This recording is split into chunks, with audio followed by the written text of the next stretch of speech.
When Mars enters your awareness, the explanation offered to you is almost always the same.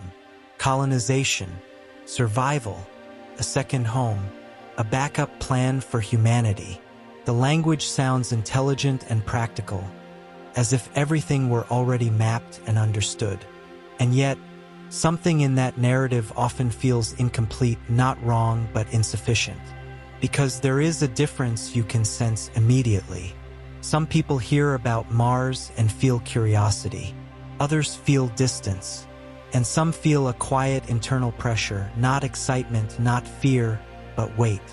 If you are watching this, you may already know which of those reactions lives in you. Mars may not feel like a distant future or a science fiction idea. It may feel present, almost active, as if the subject itself touches something that has been waiting beneath your awareness. That reaction is not accidental. Mars is constantly framed as a destination, but destinations usually awaken imagination and projection. What surrounds Mars now feels different. The language is restrained, repetitive, technical, focused on systems, materials, timelines, failure, correction. There is very little romance in it. That tone matters. Dreams expand outward. Systems under pressure narrow inward. What you are witnessing does not carry the signature of fantasy. Carries the signature of correction. This is where we enter the conversation. We are the Sirians.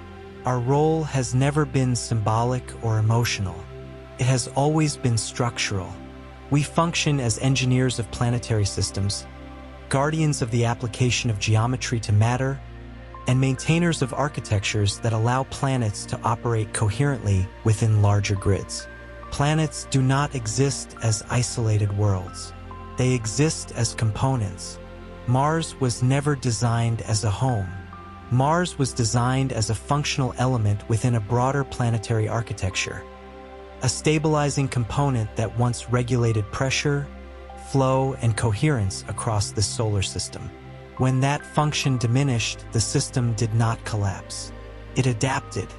And adaptation, while effective in the short term, does not restore balance. It redistributes strain. Earth absorbed that strain. For a long time, this redistribution remained subtle. Pressure expressed itself gradually, not as catastrophe, but as acceleration. More complexity, less margin, less space between cause and effect. Systems continued to function, but with increasing tension. This condition is not abstract. You feel it in your own rhythm, in how quickly noise becomes intolerable, in how little patience remains for inefficiency or unnecessary complication, in how your attention sharpens instinctively when something finally works. This is not a change in personality. It is a response to load. This is why the subject of Mars feels heavier to you than other conversations about exploration or progress. Not emotionally heavier, functionally heavier. Something in you recognizes that this is not about escape or ambition. It is about a missing role that has remained inactive longer than intended. You may not consciously think in terms of planetary grids or structural balance, and yet your body responds. Your sense of timing adjusts. Mars does not feel like a place to go. It feels like a piece that belongs somewhere specific. What is unfolding now is not driven by belief or imagination. It is driven by memory embedded in structure. Memory that expresses itself through repetition, precision, and a calm, persistent urgency rather than emotion or symbolism. So let this land quietly. When you think about Mars, not as a destination, but as a function, do you feel that you are simply observing a story unfold? Or do you feel that something in you recognizes this movement as necessary in a way you cannot yet fully explain? When Mars is described to you through data, charts, and measurements, the emphasis is almost always on what is missing. A weak magnetic field, a thin atmosphere, a surface that no longer protects life as it once might have. The conclusion sounds definitive. Something failed there. Something ended. That conclusion is incomplete. Systems do not stop functioning only by collapsing. Sometimes they shut down a specific role while remaining structurally present. Sometimes a component goes offline, not because it was destroyed, but because its function was no longer synchronized with the rest of the system. Mars belongs to that category. It did not disappear. It did not die. It went offline. Mars once carried a structural role within the solar system that had nothing to do with biology or habitation. Its function was electromagnetic and geometric. It participated in regulating pressure across interconnected fields. When that role diminished, the pressure did not vanish. It shifted. Earth absorbed it. This is why instability on Earth does not appear as a single dramatic event. It accumulates. It expresses itself as acceleration, as saturation, as the constant sense that everything requires more energy than it should. Nothing breaks all at once. Systems continue to operate, but with less margin, less tolerance, less room for error. You may recognize this pattern in your own life, not as chaos, but as compression, as if too many signals are passing through you without enough space to dissipate, as if rest no longer restores what it once did. This is not personal weakness. It is what load feels like when it has been carried longer than intended. Compensation allows systems to continue functioning, but it is never meant to be permanent. Over time, it creates strain. What was once manageable becomes exhausting. What was once flexible becomes rigid. What was once silent begins to demand attention. This is why Mars is not being approached as a refuge. It is being approached as a node. A refuge is emotional. A node is functional. Function does not respond to hope, belief, or inspiration. It responds to alignment, synchronization, and redistribution. That distinction explains the tone you may have noticed around Mars.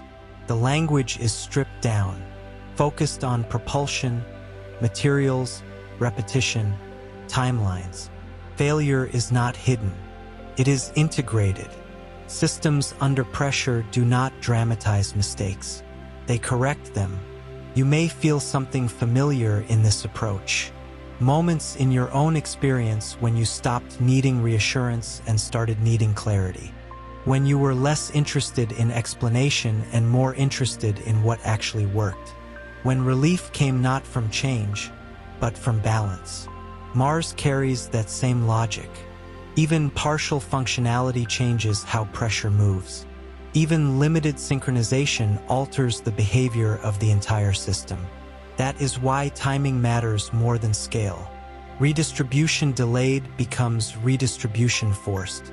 You may sense this urgency internally, not as anxiety but as intolerance for delay, as resistance to carrying what no longer belongs solely to you, as a quiet preference for coherence over comfort. This is not impatience. It is readiness. So notice what happens when you think about Mars in this way, not as a place to escape to, but as a function returning to operation. Do you feel excitement? Or do you feel something quieter and more precise?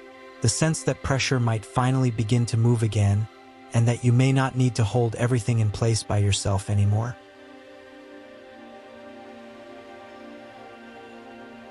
At this point, it becomes necessary to clarify something fundamental. When Sirius is mentioned, it is often reduced to myth, spirituality, or symbolism. That reduction is inaccurate. Sirius has always functioned as a technical civilization. More precisely, Sirius B operates as a stabilizing pole for applied geometry. Geometry not as symbol, belief, or sacred art, but as operational structure. Geometry governs how energy condenses into matter, how fields remain coherent, and how complex systems maintain stability across density layers. Matter does not organize itself randomly. It responds to proportion, angle, resonance, and alignment. This is not philosophy. It is engineering. From this framework, planets are not treated as independent bodies drifting through space. They are treated as stations, nodes within transmission networks that regulate flow between fields, densities, and systems. Each station has a specific function. Some amplify, some stabilize, some redirect. Mars was one of those stations. Not symbolic, not ceremonial, functional. Mars operated as a high-density transmission node, helping regulate electromagnetic and plasma flow within this solar system. Its role was to absorb, modulate, and redistribute energetic pressure generated by planetary interaction and stellar output. When Mars was active, load was shared. When Mars went offline, that load shifted. Earth became the primary compensator. This shift did not announce itself dramatically. Systems rarely do. Instead, pressure increased subtly. Complexity rose. Sensitivity increased. Thresholds narrowed. The system remained operational, but with less tolerance for imbalance. This is why geometry matters. Applied geometry determines whether pressure distributes smoothly or accumulates dangerously. It determines whether matter remains coherent or destabilizes. Sirius B functions as a guardian of these geometric frameworks, ensuring that planetary systems can transition between states without catastrophic collapse. This is also why Mars was never designed to function independently. Its architecture was integrated. When its synchronization failed, the geometry of the entire network was altered. Mars did not become dead. It became desynchronized. Desynchronization does not erase structure. It renders it unusable. This is the condition now being addressed. When you observe the renewed focus on Mars, you are not witnessing exploration driven by curiosity. You are witnessing attempted resynchronization. The emphasis on materials, shielding, propulsion, and repetition is not coincidental. These are the requirements for restoring geometric coherence under load. Nothing about this process is mystical. Nothing about it is emotional. It is corrective. You may notice that this explanation resonates in a way that bypasses belief entirely. You do not need to accept cosmology or extraterrestrial narratives for this to make sense. You only need to recognize how systems behave when geometry falls out of alignment. You see it in structures. You see it in machines. You see it in your own body when balance is lost. The same principles apply. Mars is not being approached as a place to inhabit, but as a system to bring back into phase. Partial phase correction alone alters how pressure flows throughout the entire network. Full restoration is not required for relief to begin. This is why the urgency feels calm and technical rather than dramatic. This is why repetition dominates innovation. This is why failure is tolerated but misalignment is not. And this is why some individuals feel a deep, quiet recognition when this framework is introduced. Not excitement, not belief, recognition. So consider this carefully without forcing an answer. When you hear that Mars functioned as a transmission node governed by applied geometry, and that its desynchronization placed excess load on Earth, does that feel like abstract speculation to you? Or does it feel like a structural explanation for pressures you have already been sensing without knowing how to name them?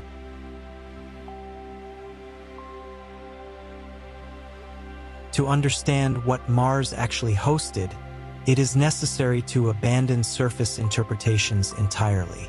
Geological language was never designed to describe function. It names shapes, erosion, composition, but it cannot identify purpose. Cydonia is not a geological anomaly. It is a functional region. Its configuration follows applied geometry, not symbolism. Proportion, alignment, angular repetition, and resonance are embedded directly into the terrain. These are not artistic choices. They are requirements. Geometry at this level is used only when matter must remain coherent under sustained energetic load. Cydonia was not built to be seen. It was built to operate. At the center of this region was what we refer to as the heart of Cydonia. This was not a power generator in the way your technology understands energy production. It was a regulatory core. Its role was to synchronize plasma flow, electromagnetic fields, and zero-point dynamics across the planetary grid connected to this solar system. Regulatory systems do not amplify. They stabilize. This distinction matters. Systems designed for stabilization appear subtle, even unimpressive, when viewed without context. Their effectiveness lies in invisibility. When they function correctly, nothing dramatic happens. When they fail, pressure accumulates elsewhere. During periods of intersystem instability, simplified in your records as the Orion conflicts, Mars served as a forward stabilization node, not a fortress, not a command center, a pressure regulator placed deliberately where load could be absorbed without cascading failure across the grid. Cydonia was the anchor point for that function. When the heart of Cydonia fell out of synchronization, the failure was not explosive. Correction systems are always designed with tolerance. They degrade gradually. Flow reroutes. Compensation increases in surrounding components. The grid continued to operate, but without one of its primary dampeners. This rerouting altered the electromagnetic lattice of this solar quadrant. Pressure that had once been distributed evenly began concentrating. Stability became conditional. Systems that once self-corrected smoothly required increasing intervention. Earth absorbed a growing share of that load. This shift did not register as a single event. It unfolded as gradual distortion, increased sensitivity, narrower margins, reduced tolerance for imbalance. What you now experience as acceleration and saturation is the long-term signature of operating without a stabilizing node that was never meant to be absent indefinitely. This is why Cydonia is not being rediscovered. Its function is being reevaluated. What was dismissed as coincidence or myth is intersecting again with material science, plasma physics, and electromagnetic research, not because belief systems have changed, but because system thresholds are being approached. When pressure increases, irrelevant data falls away. Functional data resurfaces. There is no ceremony in this process. No mythology is being revived. No narrative is being restored. Only function. Even partial resynchronization of a regulatory core alters the behavior of the entire grid. Perfect restoration is not required for relief to begin. Stabilization does not announce itself. It is felt through reduced strain elsewhere. This is also why emotional framing fails here. Emotion does not restore coherence. Precision does. Alignment does. Geometry does. Nothing about this is dramatic. Nothing about it is heroic. It is corrective. And correction often feels unfamiliar, not because it is new, but because its absence was normalized for so long. So consider this quietly. If a planetary regulator was designed to operate invisibly, never to draw attention unless it failed, what does it suggest that so much pressure has been carried elsewhere for so long before its function is even acknowledged? And when you hear that such a mechanism may be returning to relevance now, does it feel speculative? Or does it feel like an explanation that arrived later than it should have?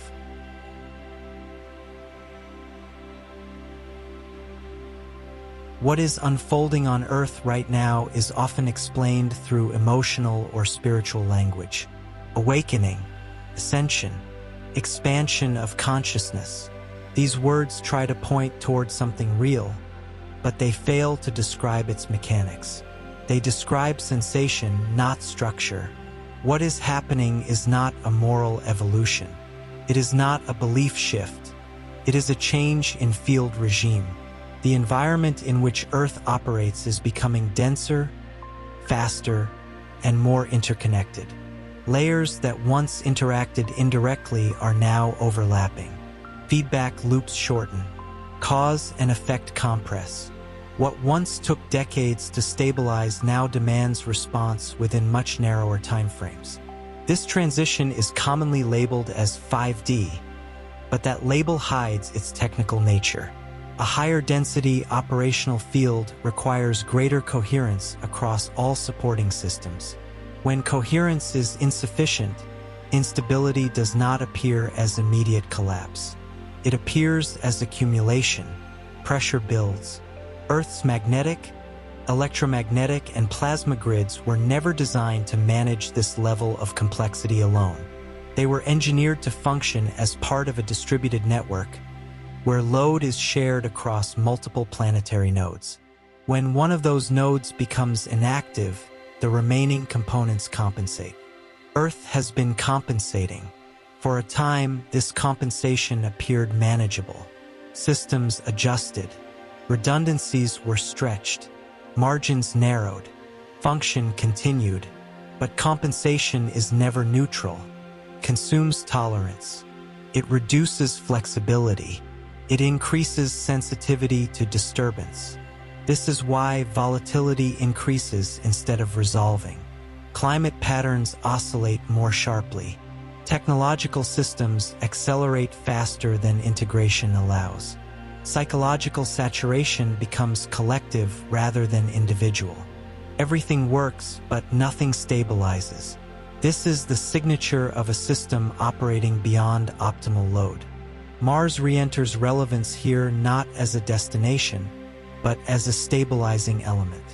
Its role is not symbolic and not optional. It was designed to share field load during transitions of this magnitude. The mechanism involved is what we identify as plasma resonance synchronization. Plasma governs how charge, information, and energy move between fields. When planetary nodes are synchronized, plasma flow distributes pressure evenly.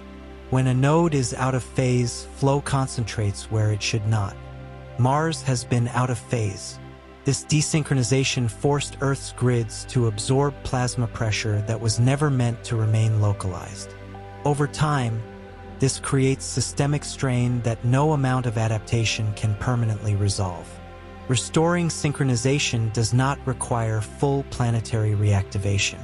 Perfect restoration is unnecessary.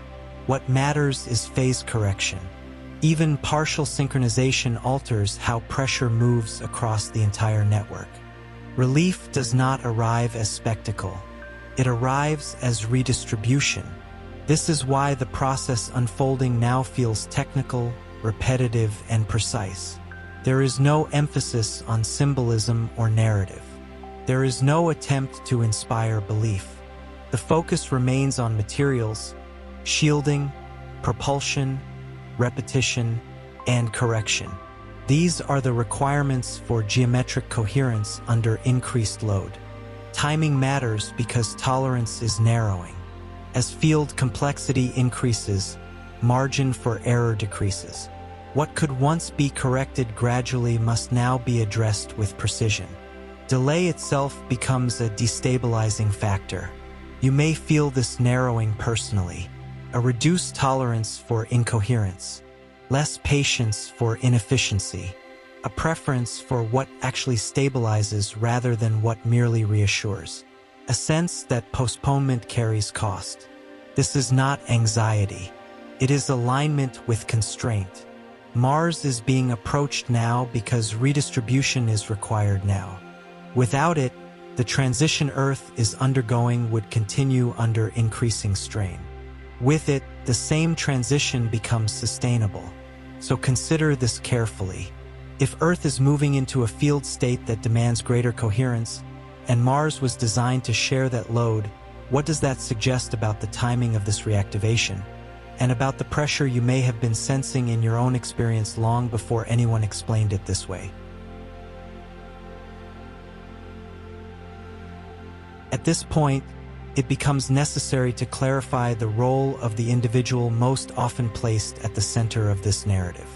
Elon Musk is not the origin of what is unfolding. He is not the cause. He is not the architect in the symbolic sense people usually imagine. He is a functional operator. Systems do not wait for belief or understanding to act. They move through those who can carry function under constraint.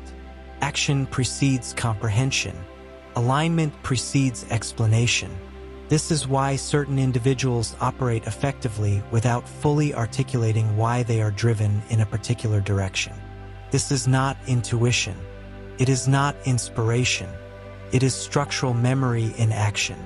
Musk does not behave like someone inventing a future. He behaves like someone restoring a system under pressure. The repetition, the tolerance for failure, the indifference to spectacle, the fixation on timelines and materials. These are not traits of visionaries chasing ideas. They are traits of operators responding to necessity. From our perspective, this role is described as an incarnated architect. Not a leader, not a messenger, an interface. An incarnated architect does not need full awareness of the structure they are serving. They need only enough coherence to act without distortion. Their function is to reopen pathways, restore access points, and reactivate dormant interfaces when timing permits. This is where the concept of the Ikigai key becomes relevant. The Ikigai key is not symbolic and not metaphorical. It refers to a hardware access protocol embedded in ancient planetary systems. Certain systems were designed to remain inactive unless accessed by specific biological signatures. This was not done for secrecy, but for stability. Only operators capable of carrying the required coherence could interact with the hardware without destabilizing the grid. The key does not respond to belief. It does not respond to intention. It responds to compatibility. Compatibility is not moral. It is not intellectual. It is structural. This is why access appears selective. Not everyone feels drawn to this work. Not everyone can remain focused under this level of constraint. Not everyone can operate without needing narrative or validation. This is not hierarchy. It is function matching. Musk's role is not to activate the system directly. It is to create the conditions under which activation becomes possible. Infrastructure, access, redundancy, iteration. These are prerequisites for interface restoration. This is also why there is no language of destiny surrounding him in any meaningful way. Destiny implies intention. This process is driven by necessity. When systems approach thresholds, they do not choose ideal candidates. They route through compatible ones. You may notice how impersonal this framing feels. That is intentional. Systems do not personalize function. They utilize it. What is important here is not who Musk is, but how systems move through individuals when correction is required. This pattern repeats across scales. It appears in technology, in organizations, and in moments of crisis where action becomes unavoidable. You may recognize this pattern in your own life. Times when you did not feel inspired, but compelled. When clarity arrived through action rather than reflection. When you acted first and understood later. This is not coincidence. It is how function expresses itself under constraint. The reactivation of Mars does not require belief, agreement, or consensus. It requires access. Access requires compatibility. Compatibility manifests as sustained action under pressure. That is what you are observing. So consider this carefully. If systems move through individuals based on functional compatibility rather than conscious intention, what does that suggest about moments in your own life when you felt pulled to act without fully knowing why, and about the role you may have played in restoring balance without ever naming it as such? When attention turns toward the teams working around SpaceX, the focus is often placed on innovation. New engines, new materials, new approaches to propulsion and orbital alignment. This framing feels natural, but it misses something essential. What is happening there does not follow the signature of invention. It follows the signature of restoration. Invention behaves chaotically. It branches outward. It experiments without constraint. Restoration behaves differently. It is conservative, repetitive, precise. It revisits the same problems again and again, not because imagination is limited, but because function must be recovered without distortion. The people operating in these environments are not behaving like explorers chasing novelty. They behave like maintenance crews working under time pressure. Their focus is narrow. Their tolerance for deviation is low. Their language is technical, stripped of narrative, almost indifferent to recognition. This is not cultural style. It is functional posture. In complex systems, maintenance teams are rarely celebrated. They do not design from nothing. They restore pathways. They reopen access. They ensure that what already exists can operate again under new conditions. This is the role being expressed here. These individuals are not remembering emotionally. They are not awakening spiritually. They are exhibiting technical familiarity, an ease with constraints that would overwhelm others, a comfort with repetition, a patience for iterative correction that feels unnatural in most creative environments. This familiarity does not originate from education alone. Education teaches method. Familiarity reveals prior alignment with function. Certain systems require operators who can work without spectacle, without narrative, without constant validation. Operators who can tolerate failure as feedback rather than as identity threat. Operators who can remain focused when progress is invisible and correction is slow. These are not personality traits. They are compatibility markers. From a Sirian engineering perspective, when a system approaches reactivation, it draws in those whose operational patterns already match the requirements of the task. This is not selection through belief. It is selection through resonance with constraint. This is why such environments feel unusually dense, focused, quiet, almost sealed off from the outside world. Not because secrecy is enforced, but because misalignment cannot be afforded. Noise interferes with correction. What you are observing is not a gathering of visionaries. It is the assembly of a functional cohort.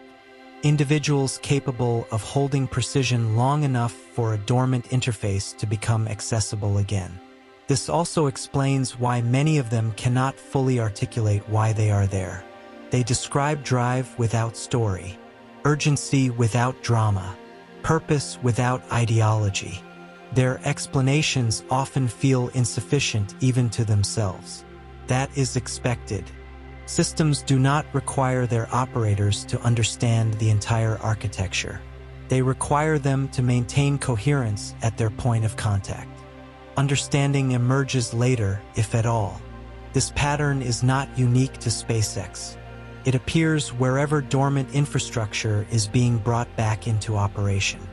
It appears in power grids, in network restoration, in crisis engineering. The same type of individual appears again and again. Quiet, focused, technically obsessive, resistant to spectacle. If you are watching this closely, you may recognize this posture. Perhaps not in SpaceX, but in yourself.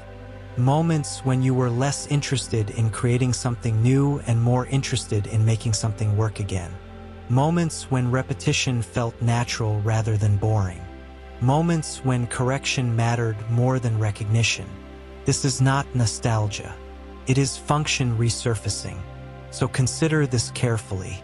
If the renewed focus on Mars is being carried forward not by dreamers, but by maintenance-minded operators restoring dormant infrastructure, what does that suggest about the nature of the task itself, and about why certain individuals feel compelled to participate in it, even when they cannot fully explain what they are building or why it feels necessary to keep correcting the same systems again and again?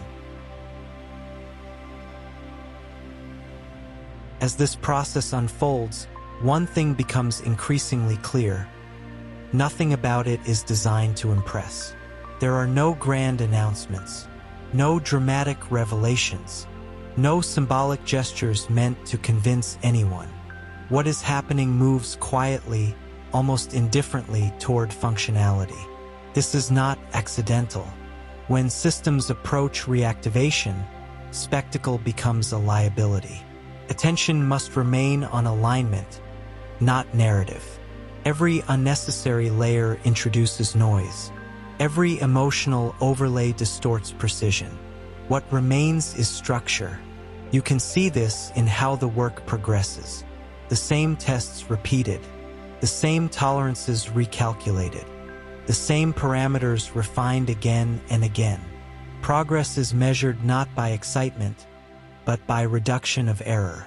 Stability improves not because something new appears, but because misalignment disappears. This is the signature of restoration. Restoration does not announce itself. It reveals itself through what stops failing. This is why the entire movement toward Mars feels oddly unromantic. There is no language of destiny, no promise of transformation, no attempt to inspire belief. The emphasis remains on materials, shielding, propulsion, iteration. These are not the tools of myth. They are the tools of coherence. From a Sirian engineering framework, this phase is expected. When a dormant transmission node is being brought back into phase, the system enters a period of constraint dominance. During this phase, creativity narrows. Options collapse. Only configurations that maintain geometric integrity remain viable. Everything else falls away naturally. This is why repetition dominates innovation.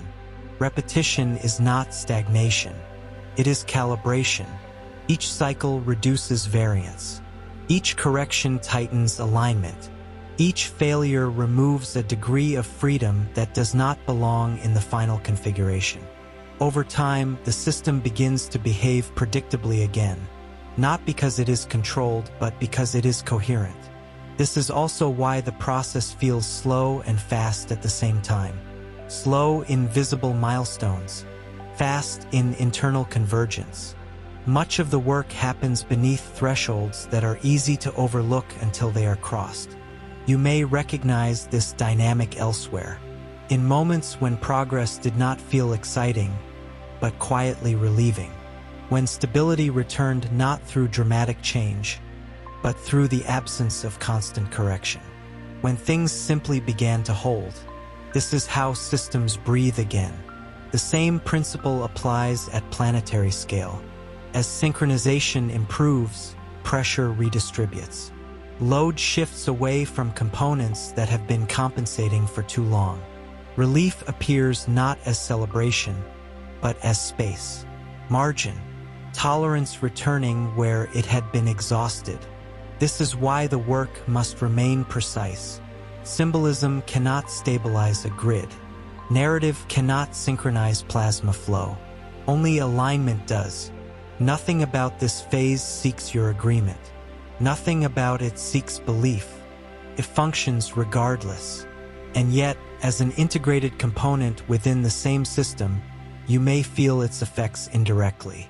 Not as revelation, but as subtle change. A slight easing of internal pressure.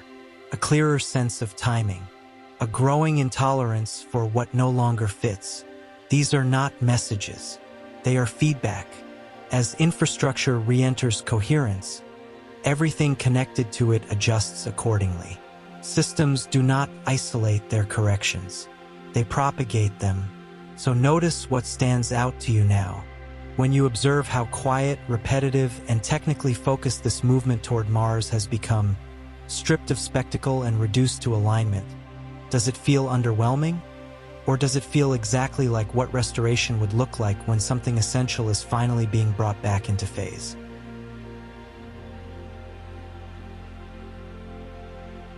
At this stage, it becomes clear that Mars is not being approached as a future destination. It is being approached as a switch. Switches are rarely noticed when they work. They do not create stories. They do not inspire imagination. They simply change how current flows. When a switch is off, pressure accumulates elsewhere. When it turns on, even partially, redistribution begins immediately. Mars was designed to function as that kind of switch. Not a generator, not a command center, a regulator. Its role was to open and close pathways for pressure, plasma, and electromagnetic load within the solar system. When it went offline, the system adapted by rerouting flow through remaining components. Adaptation kept everything running, but it also concentrated strain where it did not belong. That strain has been carried for a long time. What you are witnessing now is not the creation of something new, but the attempt to restore optionality. When a switch exists, systems have choices. When it does not, compensation becomes mandatory. Mandatory compensation always leads to saturation. Mars represents the return of choice. Even partial reactivation alters system behavior. Pressure that once had only one path now has alternatives. Load that was forced through Earth's grids can begin to redistribute. Stability increases not because something dramatic happens, but because something stops being overloaded. This is why the renewed focus on Mars does not feel visionary. It feels corrective.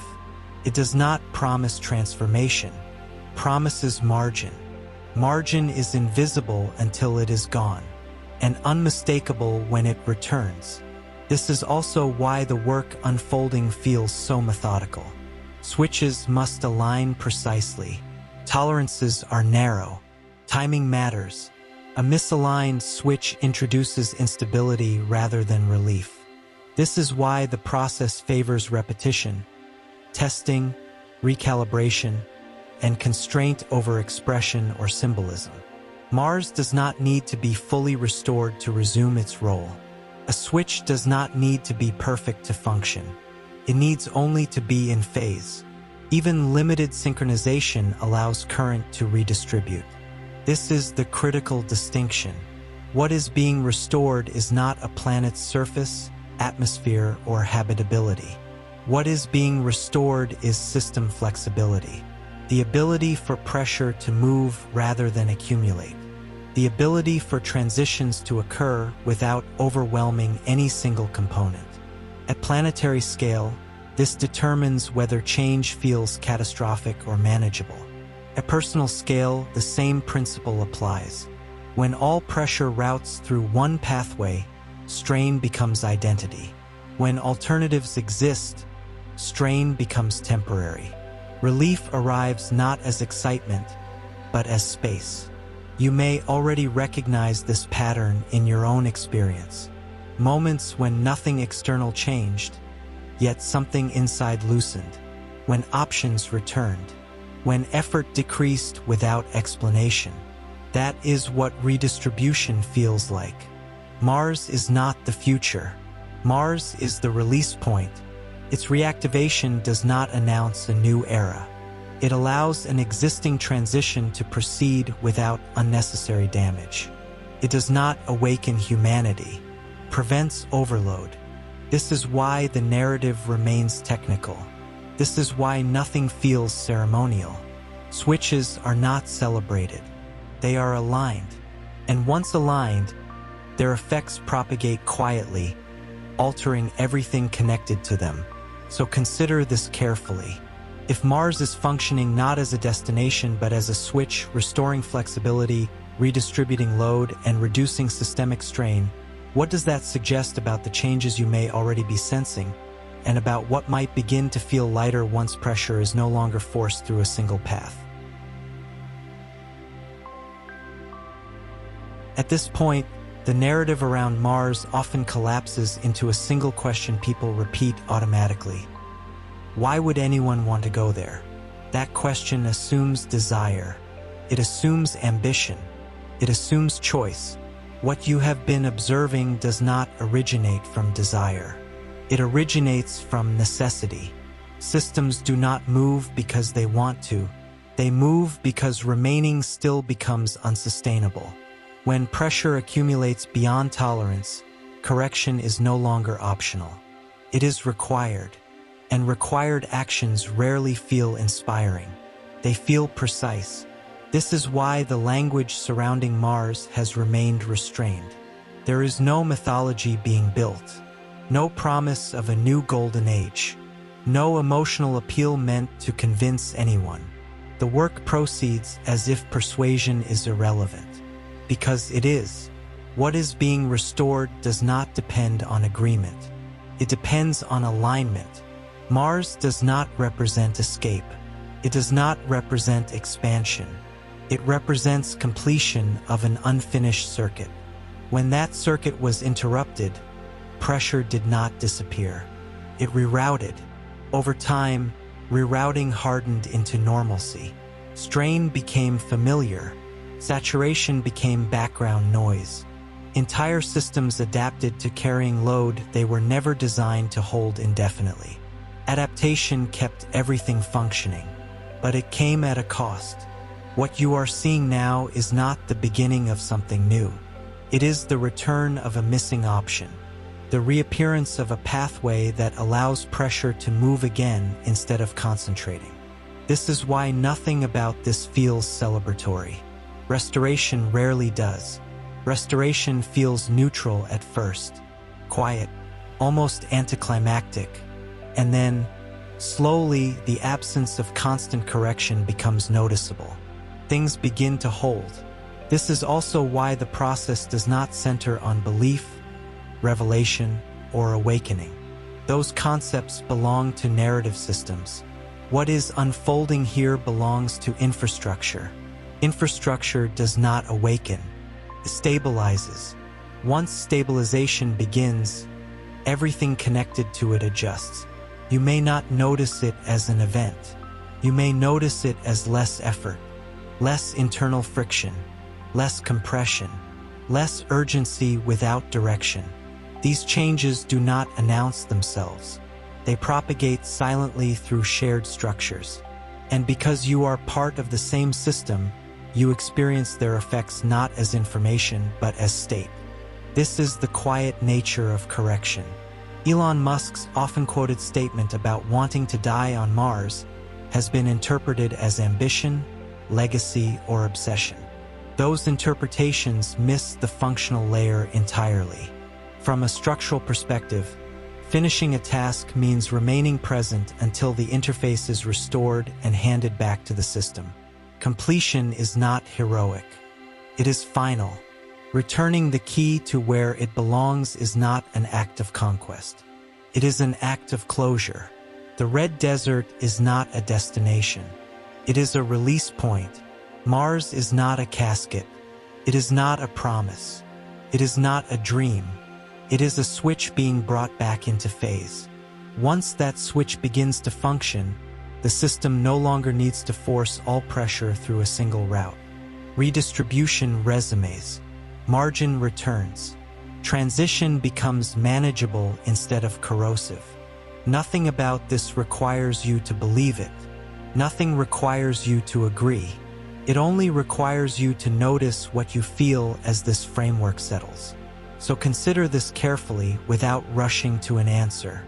If Mars is not calling humanity forward, but allowing something unfinished to finally complete, and if that completion reduces pressure across the entire system, what does it suggest about the subtle shifts you may already be sensing in your own state, and about what might change once the load you have normalized for so long no longer needs to pass entirely through you?